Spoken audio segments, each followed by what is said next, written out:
Padre, gracias por esta tarde que tú nos das. Gracias por que hemos podido comenzar este culto adorando tu nombre, adorando tu gran nombre. Tú eres el único digno de que se te reconozca en esta tarde.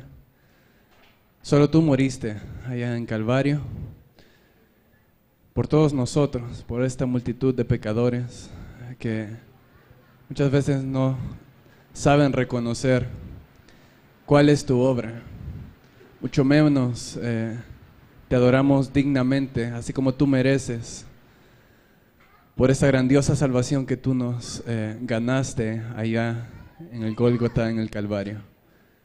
Abre nuestros oídos, abre nuestros ojos, abre nuestro corazón, para que podamos comprender un poco más en esta tarde acerca de tu salvación, acerca de tu obra y acerca de tu persona, acerca de quién tú eres, Padre. Abre nuestros ojos espirituales para poder verte a ti, y viéndote a ti reconozcamos lo vil que nosotros somos, Padre, y lo poco que merecemos estar delante de tu presencia, siquiera adorándote, mucho menos proclamando tu nombre. Pero tú nos das esta misericordia y hacemos uso de ella en esta tarde, y te pedimos que asimismo nos concedas la misericordia de poder comprender tu palabra en esta tarde. En Cristo Jesús oramos. Amén. Vamos a abrir la palabra en la epístola a los Efesios. Vamos a leer el capítulo 4.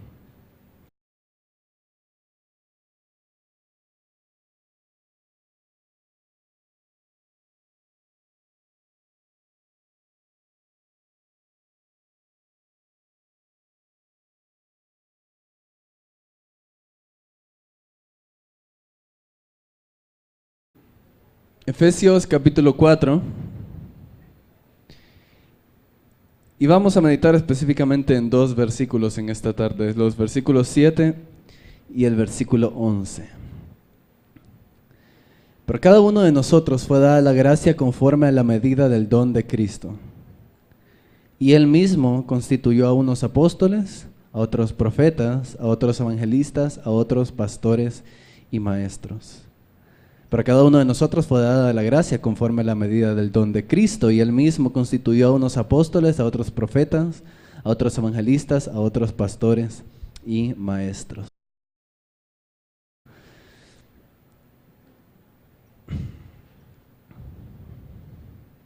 Ayer teníamos una conversación con uno de sus jóvenes, y realmente fue quizá lo que el Espíritu Santo utilizó para que pudiéramos hacer esta meditación en esta tarde. Quizás puedan sentirle un sabor un poco más de clase de teología o de clase o de cátedra, porque quizá en esencia eso es lo que vamos a hacer, un poco explicar un poco más la historia de la redención, partiendo desde este punto. Efesios capítulo 4 versículos del 7 al 11. Efesios es un libro bastante fundamental para nuestra comprensión de la obra de Dios en nuestro tiempo. Vale la pena incluso darle un vistazo rápido a lo que este libro conlleva. Comencemos ahí. Capítulo 1. Pablo comienza desde antes de la fundación del mundo, comienza desde antes del principio de los tiempos, explicando que el plan de Dios no comienza en el punto en el que Él dice hágase la luz. El plan de Dios comienza desde antes de la fundación del mundo, donde Él había ya elegido a aquellos a quienes iba a ser santos y sin mancha delante de Él, y ya los había predestinado para ser adoptados hijos suyos por medio de Jesucristo. Avanza en el versículo 10, dice que en Cristo iba a reunir todas las cosas en la dispensación del cumplimiento de los tiempos. Y entonces introduce a los efesios y les dice: así ustedes también tienen esta herencia. ¿Por qué? Porque han escuchado el Evangelio, y porque en Cristo y por el Espíritu Santo ustedes tienen también la herencia futura que un día van a recibir. Y solamente en el primer capítulo ya Pablo nos dejó abrumadísimos. Ya habló acerca del antes de los tiempos, del después del tiempo y todo lo que está en medio. Y dice, Cristo es el que es la razón de todo esto que está creado. Y la razón de Dios es de reunir en Cristo y de que Cristo sea el foco de la historia y de que Cristo sea aquel en quien se reúnen todas las cosas. Y pasa a decir, ojalá ustedes, Dios les conceda un espíritu de sabiduría y de revelación en el conocimiento de él, y alumbre los ojos de su entendimiento, para que sepan cuál es la esperanza, versículo 18, y cuáles las riquezas de la gloria de su herencia, y cuál es la supereminente grandeza de su poder para con nosotros los que creemos. Lo que tenemos en Cristo es grande, lo que tenemos en Cristo es plenitud, lo que tenemos en Cristo es riqueza, lo que tenemos en Cristo es gloria, y ojalá Dios les conceda el entendimiento. Pablo le dice a los efesios, para que ustedes puedan verlo. Ahí está frente a ustedes. Aquí está la revelación de todo lo supereminente que ustedes tienen. Y ojalá Dios les dé un espíritu de sabiduría y de revelación para que lo puedan discernir y puedan gozarse en esta gran obra que Cristo hizo por ustedes. Y Dios lo resucitó a él y ahora lo ha sentado en los lugares celestiales. Sobre todo principado y autoridad y poder y señorío, y sobre todo nombre que se nombra. Y luego comienza a introducir a la iglesia y dice que Dios en Cristo ha puesto todas las cosas debajo de nuestros pies. Y luego versículo 2 comienza con la teología, un poco de antropología, ¿verdad? Definiendo un poco lo que el hombre es. Ustedes estaban muertos. No crean que la salvación es por algo que ustedes han ganado, porque ustedes estaban muertos. Ustedes no podían obtener nada. Ustedes no tenían ni siquiera la capacidad de recibir esto, pero por gracia ustedes son salvos por medio de la fe. Y esto no de ustedes porque es don de Dios, no por obras para que nadie se gloríe. Pero ustedes son hechos para buenas obras, las cuales Dios ya había preparado de antemano para que ustedes anduvieran en ellas. Luego comienza a introducir un concepto un poco nuevo en el Nuevo Testamento y comienza a introducir a los gentiles. Y ustedes les dice a los gentiles, ustedes antes eran incircuncisión, ustedes estaban lejanos, estaban ajenos de la vida de Dios. La salvación vino a Israel. La salvación no vino a todo el mundo en primer lugar. Incluso cuando Cristo vino, dijo, yo soy enviado a las ovejas de la casa de mi Padre. Yo soy enviado a Israel. Pero Pablo comienza a decir, ahora también Dios ha elegido por su misericordia a ustedes que estaban lejos, a ustedes que no tenían nada que ver con Cristo y nada que ver con Israel, ha decidido también hacerlos cercanos. Versículo 13, pero ahora en Cristo Jesús, vosotros que en otro tiempo estabais lejos, habéis sido hechos cercanos por la sangre de Cristo. Y no solamente eso, sino que también Cristo ha reconciliado en él, en su cuerpo y por su sangre, a los gentiles y a los judíos, y los ha hecho ahora un solo cuerpo y una sola comunión en Cristo. Ya no son extranjeros, ya no se comporten como advenedizos, porque ya son conciudadanos de los santos y miembros de la familia de Dios.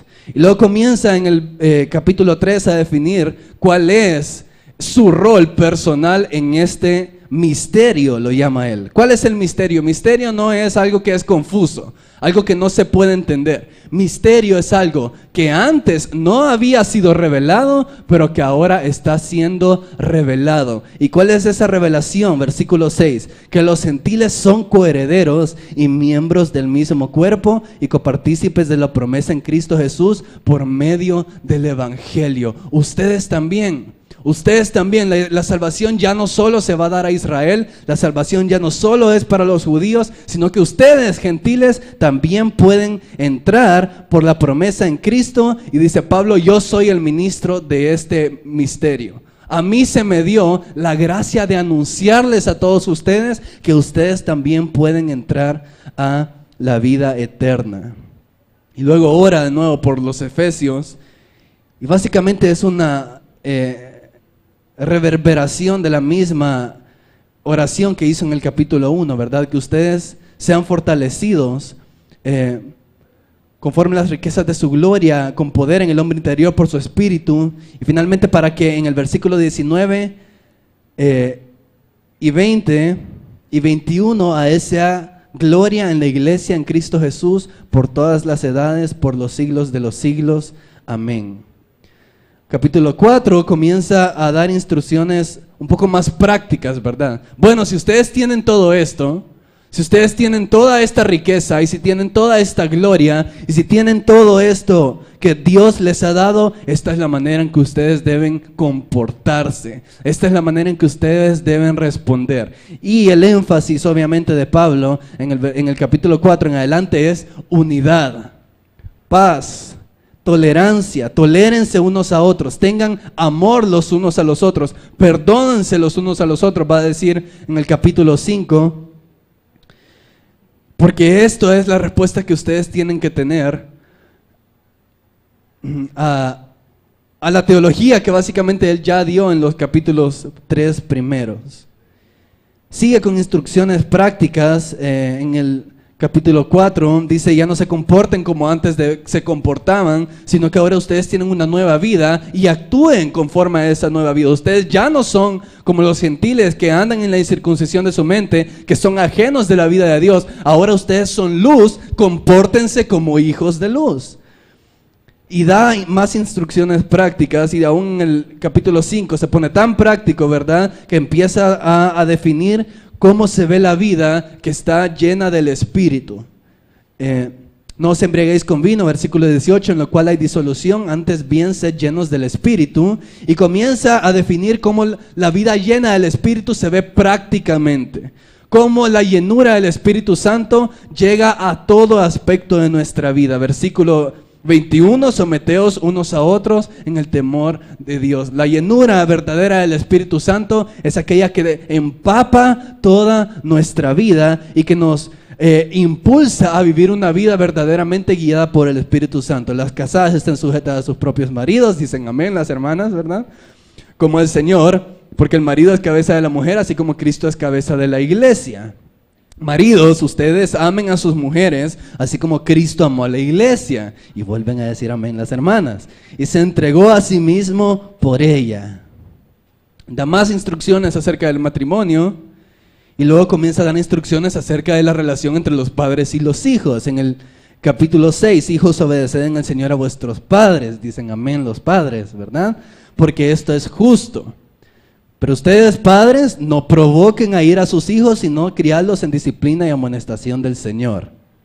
Amén, digo yo. Siervos, además, obedezcan a sus amos, y los amos también hagan con ellos lo mismo, versículo 9. Y luego termina, ¿verdad?, como es el estilo de Pablo, apoteósicamente, ¿verdad? Y comienza a hablar acerca de la guerra espiritual, de la batalla espiritual en la cual nosotros estamos involucrados. Y dice, ármense de la armadura de Dios y pónganse todas las partes de la armadura de Dios para que ustedes puedan resistir en el día malo y, habiendo acabado todo, estar aún firmes. Cíñanse los lomos con la verdad y con la coraza de justicia, y cálcense los pies con el evangelio, y tomen el escudo de la fe y el yelmo de la salvación y la espada del Espíritu, que es la palabra de Dios. Pero por sobre todo, oren en todo tiempo, con toda oración y súplica en el Espíritu, y velando en ello con toda perseverancia y súplica por todos los santos. Y por mí, dice Pablo, a fin de que al abrir mi boca me sea dada palabra, y que con denuedo yo hable el misterio del evangelio. Y luego pues termina hablando acerca de Tíquico, a quien él va a enviar para que haga saber a todos los hermanos sus asuntos. Y termina: la gracia sea con todos los que aman a nuestro Señor Jesucristo con amor inalterable.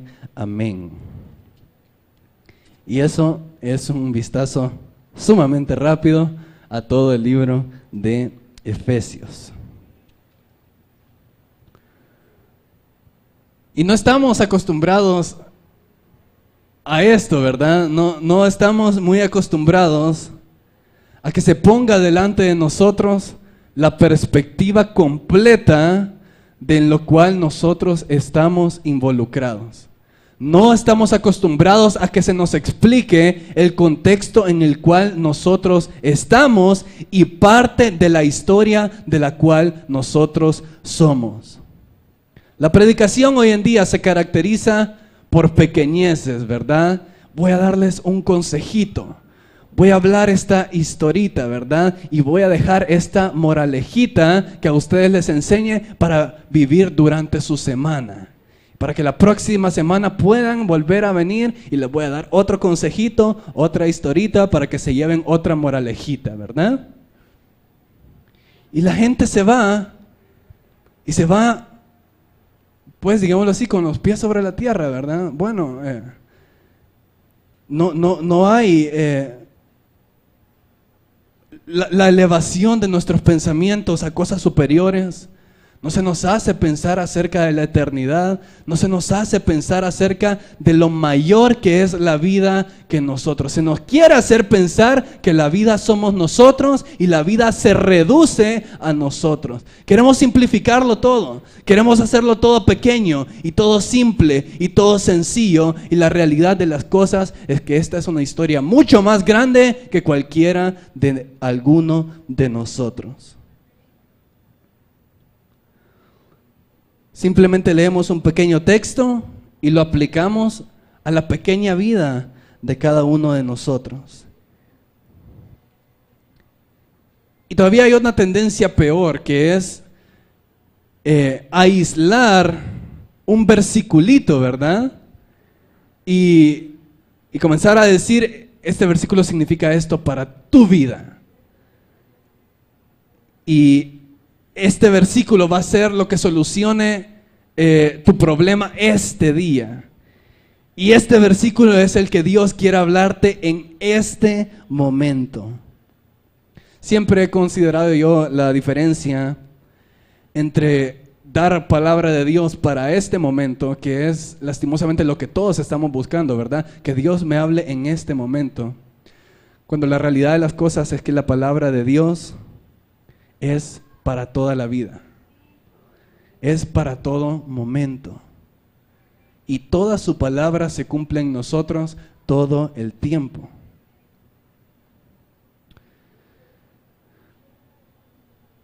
Bien, como les dije, esto va a sonar un poco más a cátedra, un poco más a clase de teología, pero está bien. Quiero hacerles saber esto. Nosotros somos parte de una historia. Somos parte de una historia más grande. Somos parte de una historia más grande que nuestra familia. Somos parte de una historia más grande que la iglesia de San Vicente, que la ciudad de San Vicente. Somos parte más grande, de algo más grande que la historia de este tiempo y aún de toda la historia de este mundo. Nosotros somos parte de un plan eterno. Lastimosamente, pues, nuestra predicación viene a abonar a la actitud que ya está entre nosotros hoy en día, el individualismo, ¿verdad? El hijo no quiere ser parte de su familia, sino que él quiere ser su propia entidad. El hermano no quiere ser parte de la iglesia, sino que quiere ser individual y dice, yo no necesito a nadie para tener una relación con Dios, yo puedo hacerlo yo solo. El salvadoreño no quiere ser salvadoreño, no quiere ser parte de este país, sino que dice, yo solo puedo, yo no necesito a nadie más, yo no necesito a nadie que me ayude, yo no necesito a los políticos, no necesito al gobierno, no necesito a otros salvadoreños, yo puedo por mí mismo. Y los salvadoreños no quieren ser parte del mundo, ¿verdad? Sino que queremos quedarnos con las pupusas y con las hamacas y todo esto somos nosotros y nadie se meta con nosotros, ¿verdad?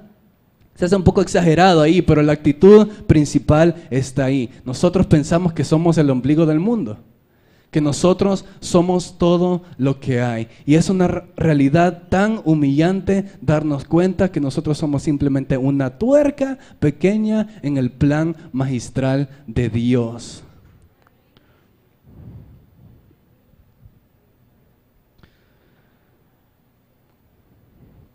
Cuando nosotros compartimos el Evangelio, muchas veces cometemos este error también, y es que queremos saber cómo se puede aplicar el Evangelio a la historia de la vida de esta persona, ¿verdad? Cuénteme acerca de sus problemas, cuénteme acerca de su vida, cuénteme acerca de lo que le está pasando. ¡Ah! Tengo la pastilla perfecta para sus problemas. Solo tómese una oración y eso va a cambiar su vida para siempre, ¿verdad? Solo agregue el evangelio a su vida y todo va a estar bien. Solo agregue a Diosito y todo va a estar bien, y Jesús es la solución para su vida. Y yo digo, no. Nuestra intención no es agregar el evangelio a la historia de la persona. Nuestra intención es que la persona comprenda que él es parte de la historia del evangelio, que él es parte pequeña de la gran historia y del gran plan que Dios ya tenía desde antes de la fundación del mundo, y que él sepa reconocer que él es quien tiene que humillarse y él es quien tiene que decir: Padre, si es tu voluntad y si tu misericordia lo permite, hazme parte de este plan, hágase tu voluntad, ya no la mía, y yo simplemente me rindo para que por tu misericordia tú me hagas parte de tu plan. Muchos de nosotros pues conocemos un poco la historia, ¿verdad? Conocemos los hechos. Conocemos acerca de Moisés, conocemos acerca de Abraham, conocemos acerca de David, conocemos acerca de Jesús, del apóstol Pablo, conocemos incluso, ¿verdad?, personajes oscuros como Zorobabel y Nehemías, y nos podemos todas las historias. Pero no tenemos ni idea de cómo se interconecta todo, ¿verdad? De cuál es el sentido de todo, de cómo todo tiene un orden y cómo todo es una sola historia.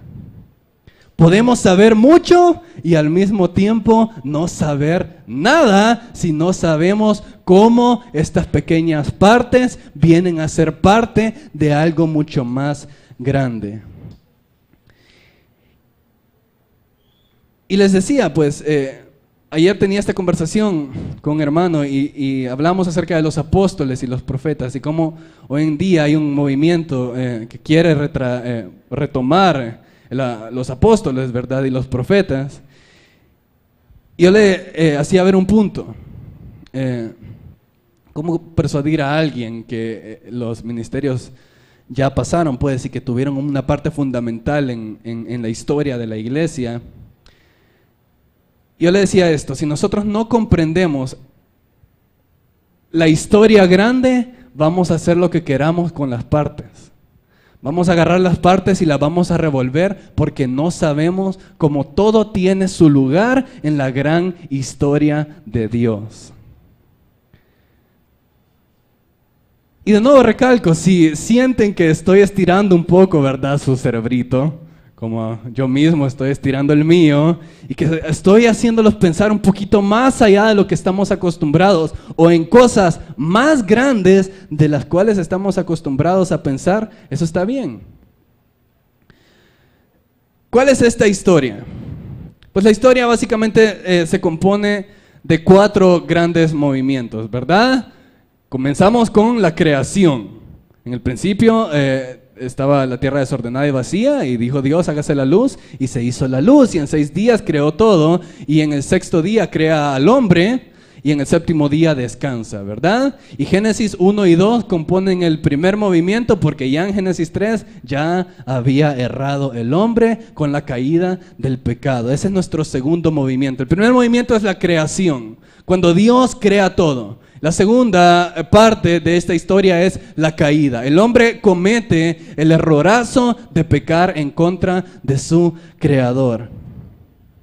¿Y por qué es importantísimo que nosotros recordemos que esto es parte de nuestra historia? Porque solo si comprendemos esto, podemos comprender nuestro mundo. ¿Quieres saber por qué El Salvador está como está? Adán y Eva. ¿Quieres saber por qué hay violencia de la manera en que la hay? Adán y Eva. ¿Quieres saber por qué nadie se digna a velar por los demás en esta vida, sino que cada uno busca lo suyo propio, como decía Pablo? Adán y Eva. No podemos comprender el mundo, no podemos comprender ninguna de las situaciones de nuestra vida si no comprendemos que este mundo está regido por una ley que se llama pecado. Y ojalá nunca olvidemos eso, y ojalá cada predicador que nosotros escuchemos nos haga saber que nuestro problema es uno y nuestro problema se llama pecado. Segundo movimiento, ¿verdad? El tercer movimiento, como decía Pablo, la ley de la vida en Cristo me ha librado de la ley del pecado y de la muerte, la redención. Dios envía a su Hijo porque de tal manera amó al mundo, y lo envía para morir por nosotros y para sacarnos de la maldición del pecado y sacarnos de muerte a vida. Y luego el cuarto y máximo movimiento y el clímax de nuestra historia es la consumación de todas las cosas. Cuando allá al final todavía están recordando la primera obra y le dicen: digno eres tú de ser alabado porque tú creaste todas las cosas. Y digno es el Cordero también de ser alabado porque Él fue inmolado y Él se sacrificó por todos nosotros. Y desde allá al final están viendo en retrospectiva y adorando a Dios por todo lo que Él consumó, por lo que Él ya había planeado desde antes de la fundación del mundo y llevó a cabo, porque Él es fiel.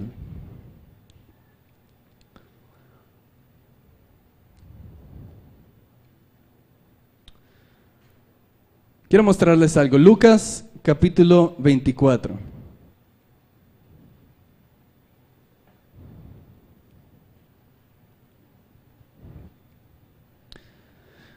Murió Jesús y al tercer día resucita.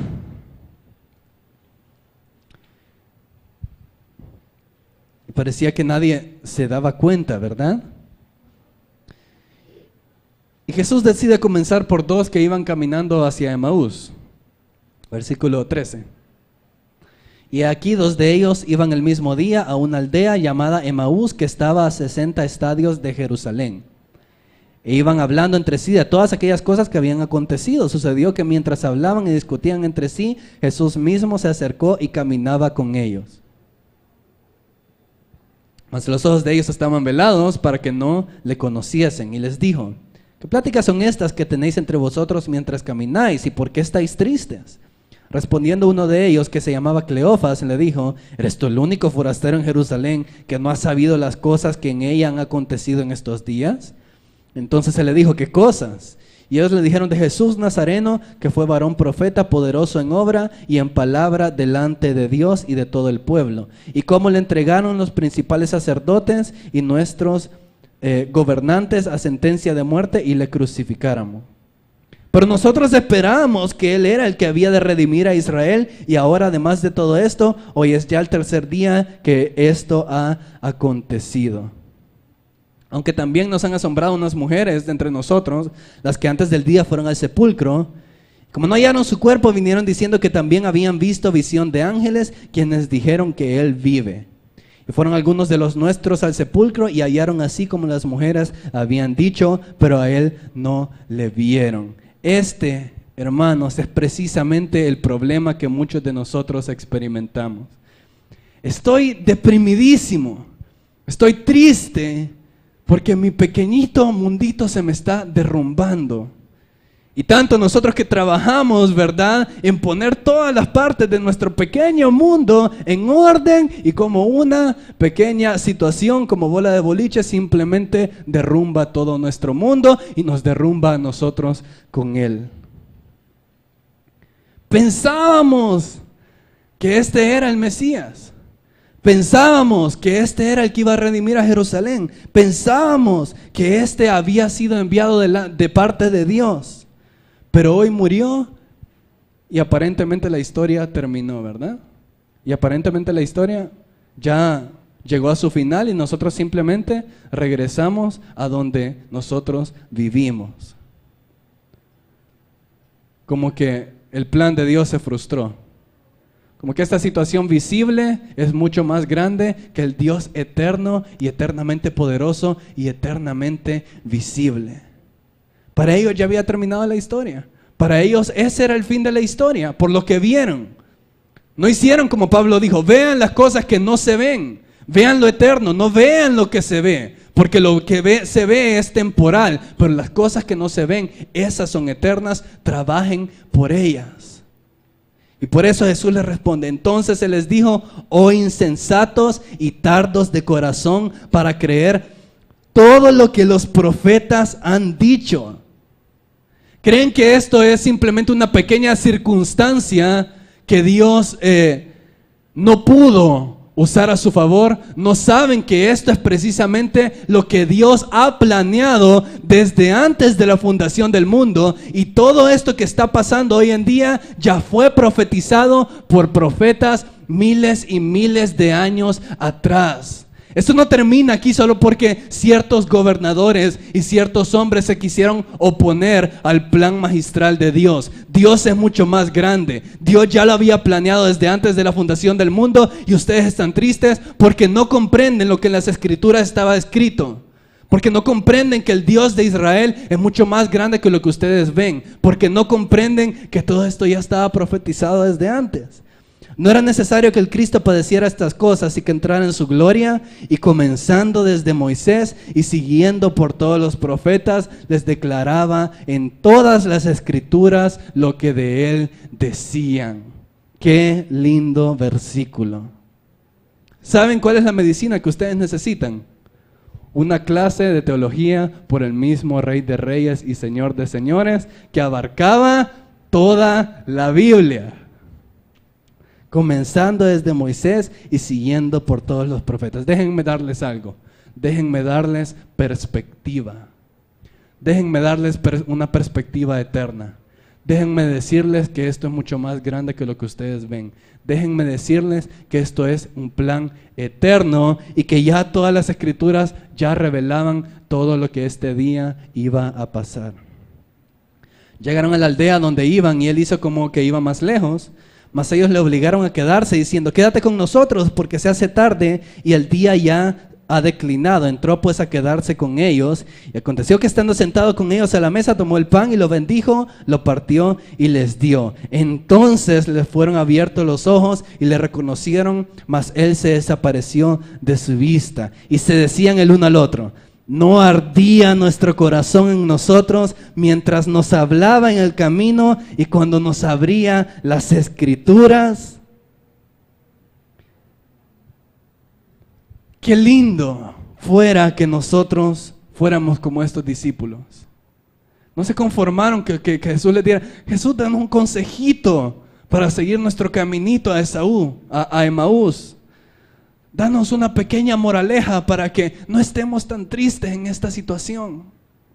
No, les da una cátedra, les da una perspectiva eterna y precisamente eso fue lo que hizo arder el corazón de ellos. Ardía mientras él hablaba acerca de este plan enorme, acerca de este plan magistral y lo hablaba a través de las Escrituras.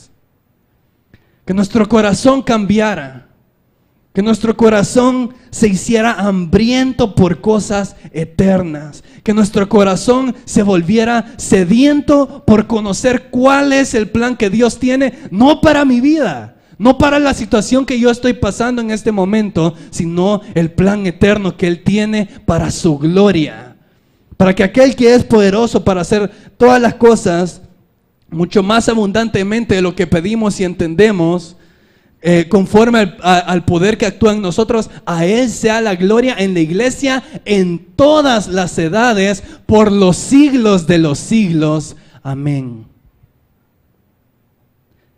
Que Dios nos diera perspectiva y que nos diera una perspectiva eterna. Vamos a Efesios de nuevo. Capítulo 2.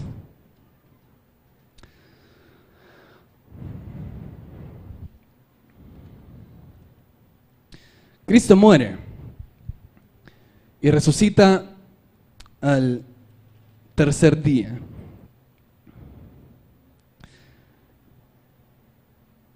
Y se aparece a sus discípulos y está con ellos durante un tiempo. Y en Pentecostés asciende a los cielos y entonces hace descender el Espíritu Santo. El Espíritu Santo cae sobre ellos para poder ser testigos en Judea, en Samaria, en Jerusalén hasta lo último de la tierra.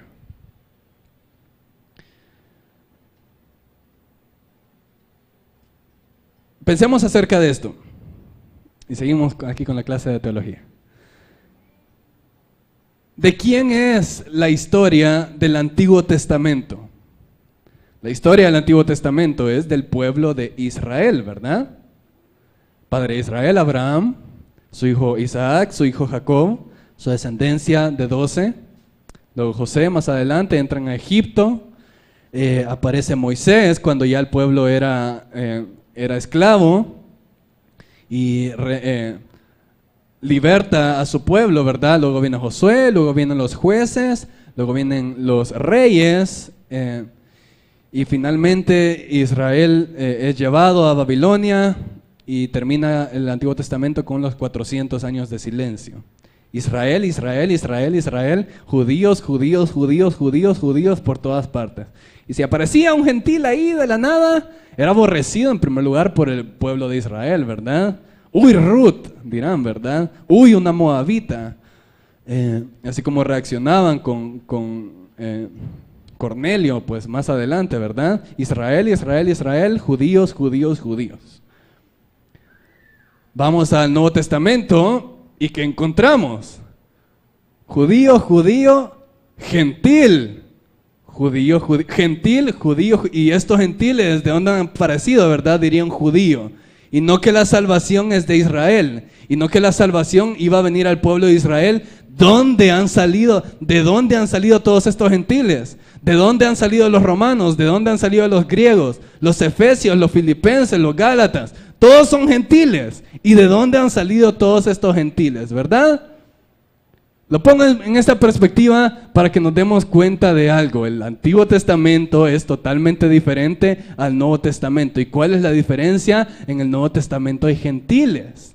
Hay este pueblo que no era pueblo de Dios, pero que ahora ha sido injertado por Cristo y los ha llamado de lejos para que ahora estén cerca con Él.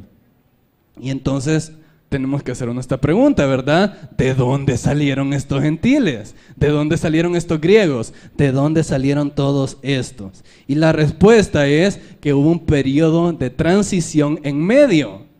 Hubo un periodo y hubo una época en la cual Dios comenzó a llamar a los gentiles y los comenzó a llamar para que se injertaran al pueblo de Israel. Eso es Efesios.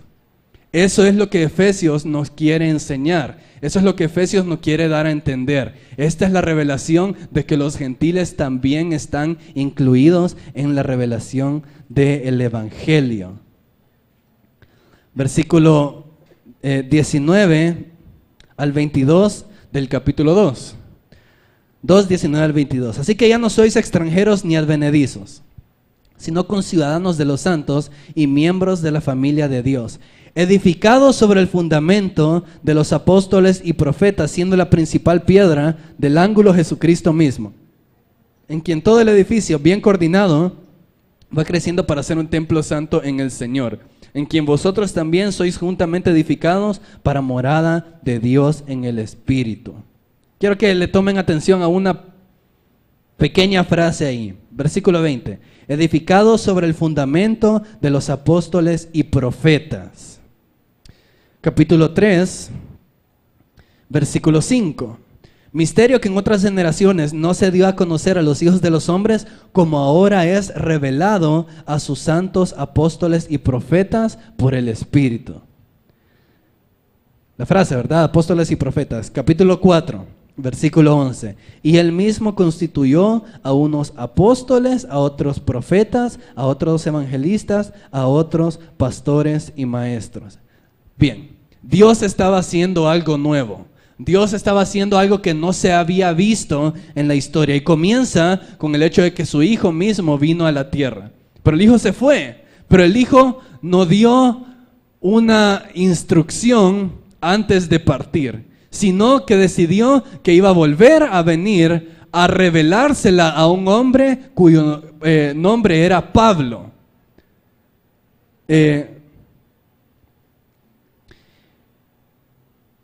Versículo 5 del capítulo 3. Misterio que en otras generaciones no se dio a conocer a los hijos de los hombres, como ahora es revelado a sus santos apóstoles y profetas por el Espíritu. ¿Cuál es este misterio? Preguntémosle a Pablo. ¿Cuál es esta nueva revelación que Dios está dando? Que los gentiles son coherederos y miembros del mismo pacto. Este es el misterio. Esto es lo que en el Antiguo Testamento no estaba revelado y en el Nuevo Testamento viene a ser revelado. Que los gentiles también pueden venir. Nuestro corazón arde cuando escuchamos eso, porque eso significa que nosotros somos bienvenidos también. Que la salvación no solo es para Israel, sino que cada uno de nosotros también tiene entrada y acceso con confianza por medio del Espíritu. Pero un judío diría, esto es inconcebible. Esto simplemente no es así, la salvación es solamente para Israel. Y entonces Jesús comienza a hacer algo nuevo y algo histórico, y es que va a comenzar a incluir a los gentiles. Bien, ¿cómo llevó a cabo Dios este plan? Pues en primer lugar, Jesucristo mismo vino. Versículo 20 del capítulo 12. Edificado sobre el fundamento de los apóstoles y profetas, siendo la principal piedra del ángulo Jesucristo mismo.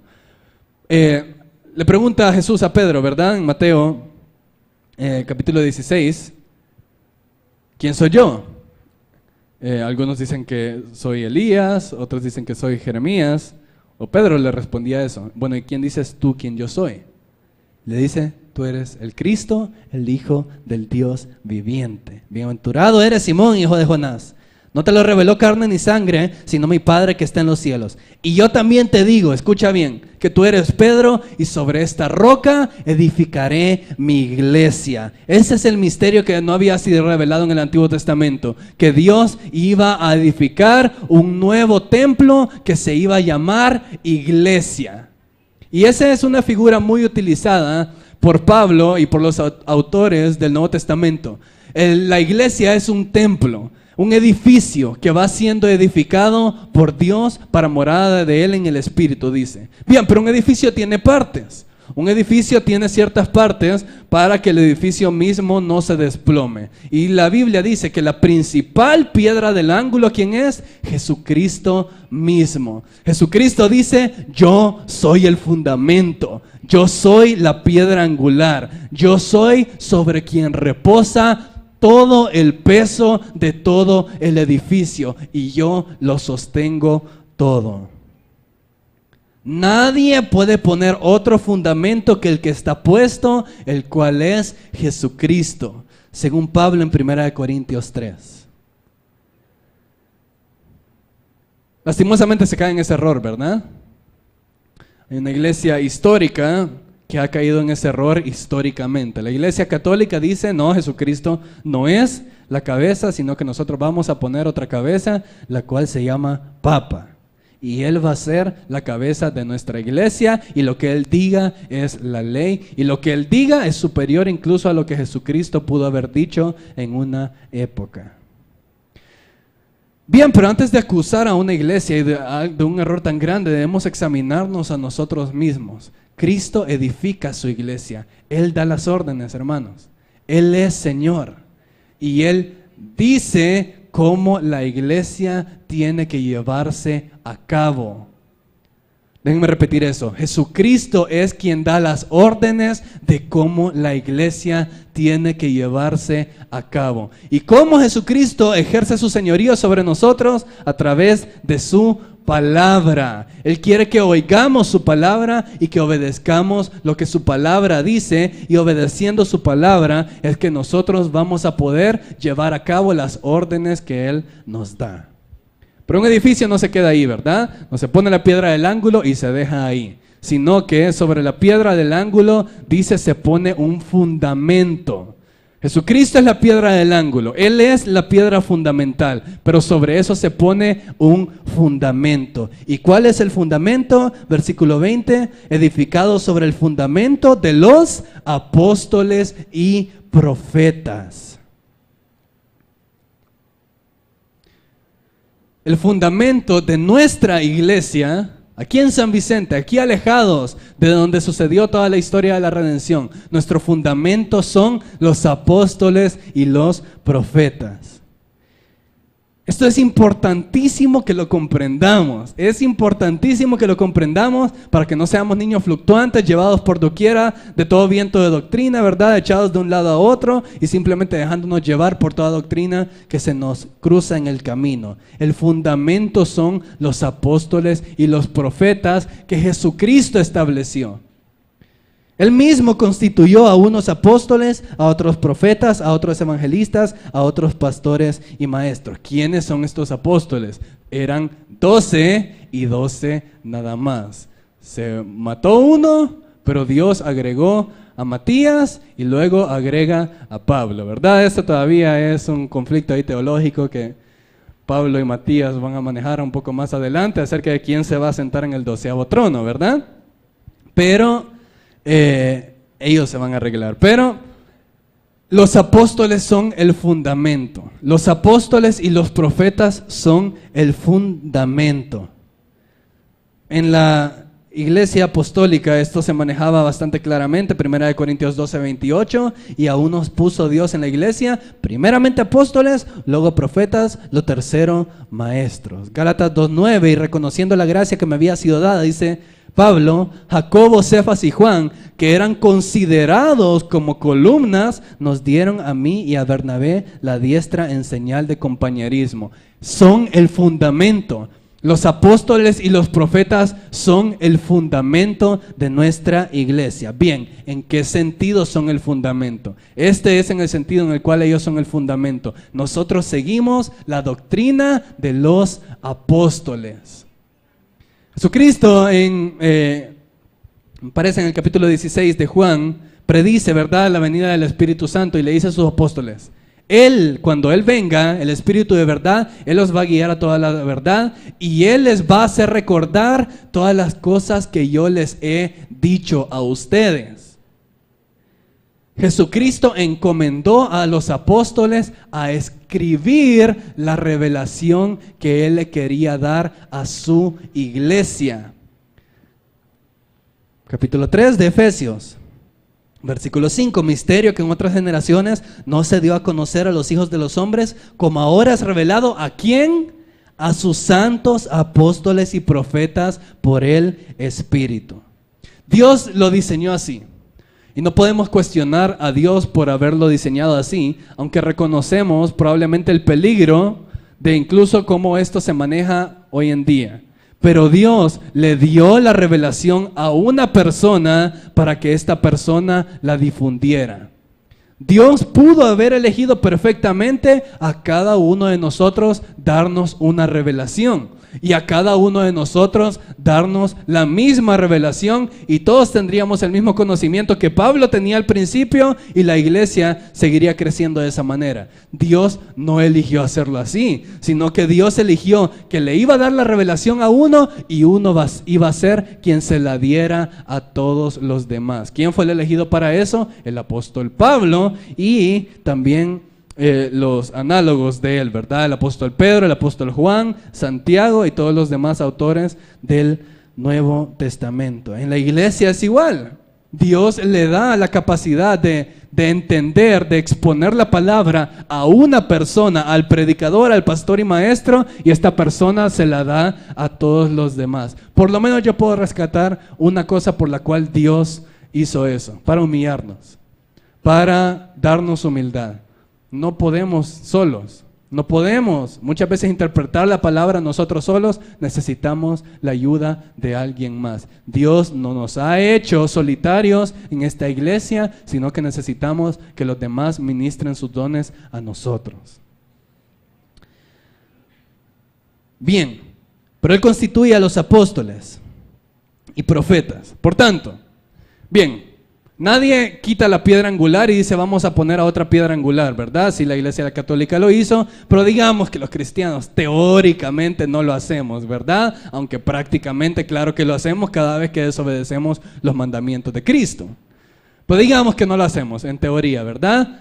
El problema que hoy en día estamos viendo es que se quiere quitar el fundamento de los apóstoles y profetas y vamos a decir, vamos a volver a poner el fundamento de los apóstoles y profetas.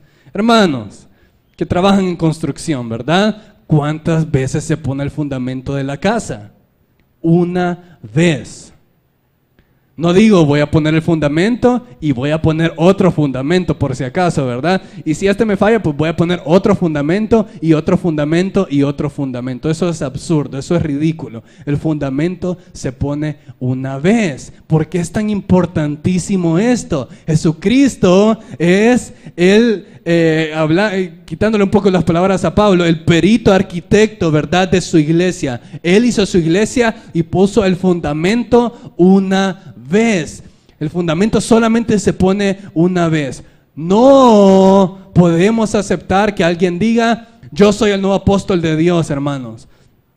Me ha venido una revelación nueva que tienen de quedarme, ¿verdad? $1,000,000 cada uno, y entonces yo soy el nuevo apóstol y soy el nuevo fundamento que Dios está poniendo. Ese es el terrible error en el cual caemos cuando decimos, sí, que vengan todos los apóstoles que quieran, ¿verdad? Hay un movimiento hoy, incluso mundial hoy en día, en el cual uno puede pagar por su credencial de apóstol. Uno envía ya $500 a Estados Unidos y le envían su credencial bien bonita que dice, usted es apóstol de Jesucristo. El fundamento solamente se pone una vez. Y Dios puso el fundamento de los apóstoles y profetas una sola vez. Aún en Apocalipsis 21:14 dice, y el muro de la ciudad tenía 12 cimientos y sobre ellos los 12 nombres de los 12 apóstoles del Cordero. E incluso ellos van a conservar su identidad aún en el nuevo siglo.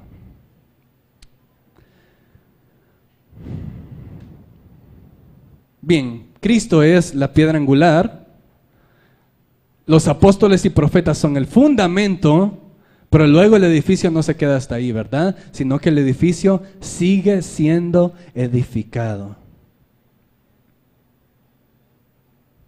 Pedro comprendía muy bien esto. En 1 de Pedro 2, versículos 4 y 5 dice, acercándoos a él, piedra viva, desechada ciertamente por los hombres, mas para Dios escogida y preciosa. Vosotros también, como piedras vivas, sed edificados como casa espiritual y sacerdocio santo para ofrecer sacrificios espirituales aceptables a Dios por medio de Jesucristo. Nosotros estamos siendo edificados constantemente, pero esto no es lo interesante. Lo interesante de la Biblia es que nos manda a ser edificados. Es un mandamiento de Dios que seamos constantemente edificados. Y ahí es, hermanos, donde entra nuestro texto que leímos al principio. Después de esta introducción, Efesios 4:11. Y él mismo constituyó a unos apóstoles, a otros profetas, a otros evangelistas, a otros pastores y maestros. Apóstoles, 12. Profetas eran quienes acompañaban a los apóstoles en el ministerio del primer siglo. Básicamente los apóstoles eran como los misioneros, eran los itinerantes, eran los que andaban abriendo iglesia a iglesia, y luego venía el profeta y reforzaba la doctrina que el apóstol venía a dar. Estos apóstoles y profetas tenían una característica muy importante, y es que ellos podían hacer señales y milagros. Tenían el poder de sanar enfermos, tenían el poder de resucitar muertos, tenían el poder de echar fuera demonios. Y ustedes pueden ver un patrón en la Biblia. Siempre que Dios dio una revelación, siempre la acompañó de señales y milagros, ¿verdad? Moisés en el Antiguo Testamento, Dios le da la revelación de la ley, y qué milagros hizo Moisés: abrir el mar en dos, hacer caer maná del cielo, etcétera, etcétera, ¿verdad? La peña de Oreb y cuántos otros. Elías, Dios le da una revelación. Y a todos los profetas les da una revelación y lo acompaña de señales y milagros para hacer ver que Dios estaba con ellos. Jesucristo, el Hijo de Dios, viniendo a dar la revelación de quién Él era, de quién Dios era, y Dios lo acompaña dando señales y milagros que daban a entender que Él era el Hijo de Dios. Y por último, Dios y Jesucristo le dan a los apóstoles el mandamiento de dar una nueva revelación a la iglesia, y por lo tanto les da también a ellos la capacidad de hacer señales y milagros. Les da el don de sanidades y les da el don de poder hacer milagros a ellos. No crea, hermano, a todo aquel que dice: yo tengo el poder de hacer milagros, yo tengo el poder de hacer sanidad.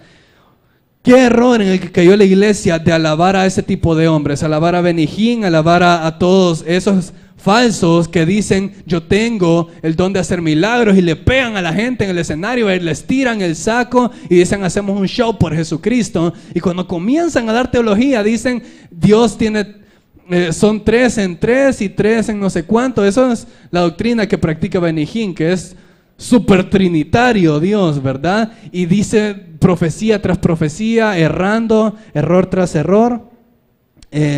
Dios no acompañaría a un falso charlatán por medio de señales y milagros. Claro que no los hacen, hermanos. Es puro show y es todo, pues, parte del show que estos hombres hacen. Dios puso el fundamento una vez. Puso a los apóstoles y puso a los profetas. Y el tiempo de ellos pasó. Pero aquí es donde Dios no nos dejó solos. Dijo: voy a poner también evangelistas y pastores y maestros. Los evangelistas básicamente vienen a sustituir a los apóstoles en el trabajo de ir por todo el mundo y evangelizar y poner nuestras nuevas iglesias. Y los pastores y maestros vienen básicamente a sustituir el ministerio de los profetas. ¿Por qué? Porque ellos son los encargados de dar la palabra de Dios y de reforzar y de hacer crecer a la iglesia poco a poco, así como Dios nos manda a hacerlo. Versículo 12, y con esto termino mi introducción. A fin de perfeccionar a los santos para la obra del ministerio, para la edificación del cuerpo de Cristo. ¿Cuál es nuestro mandamiento? A aquellos que Dios nos ha puesto como ministros: edificar a los santos, perfeccionarlos para la obra del ministerio. Nuestra misión es una: que ustedes puedan crecer y que puedan multiplicarse a través del crecimiento que Dios da, para la edificación del cuerpo de Cristo. Esto tiene una connotación no solamente individual, sino también colectiva. Hasta que todos lleguemos a la unidad de la fe y del conocimiento del Hijo de Dios, a un varón perfecto, a la medida de la estatura de la plenitud de Cristo. Muchos de nosotros leemos ese versículo y decimos: yo quiero llegar a la estatura de la plenitud de Cristo, yo quiero ser perfeccionado, yo quiero ser perfecto. No es eso de lo que está hablando el versículo. El versículo está diciendo: hasta que todos lleguemos, hasta que el nuevo cuerpo de Cristo sea todo edificado y todo llegue a la plenitud de la estatura del varón perfecto. ¿Qué nos dice esto? No importa si tú llegaste. Si tú llegaste, está incompleta la obra si el otro no ha llegado. Si tu hermano no ha llegado, es tu labor que él también llegue, para que todos lleguemos a la unidad de la fe y del conocimiento del Hijo de Dios, a un varón perfecto. Ese era el pesar de Pablo. Él había llegado, claro, pero la iglesia no. Ese es el pesar de los pastores. No solamente que 1 o 2 lleguen, sino que todos sean edificados y todos lleguen a la estatura de la plenitud de Cristo.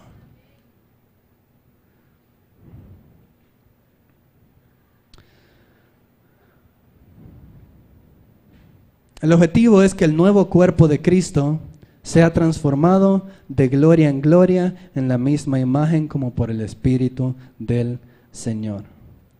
No solamente Dios está interesado, hermanos, en que nuestra vida esté siendo edificada, en que nosotros y nuestro pequeño mundo esté siendo edificado. Somos parte de algo mucho más grande. Y ojalá seamos parte activa de esto que es mucho más grande que nosotros. Dios no está interesado en que nosotros estemos enfocados solo en nuestra santificación y solo en nuestro crecimiento. Hermano, si usted no está usando sus dones para edificar al otro, le cuento algo, no está haciendo su labor en el cuerpo de Cristo. No está llevando a cabo por lo cual Dios lo ha puesto aquí. No lo ha puesto aquí el Señor para que usted viva para usted. Dios nos ha puesto a todos para edificar a todos los demás. Ojalá conservemos esa perspectiva. Ojalá conservemos la perspectiva de que somos parte de algo mucho más grande que nosotros y que Dios nos ha puesto aquí para que seamos parte activa de su plan, de la historia de la redención. Padre, gracias por esto que tú nos enseñas. Tu palabra es profunda, grande, eterna y al mismo tiempo tiene la virtud de ser sencilla y totalmente comprensible para cada uno de nosotros.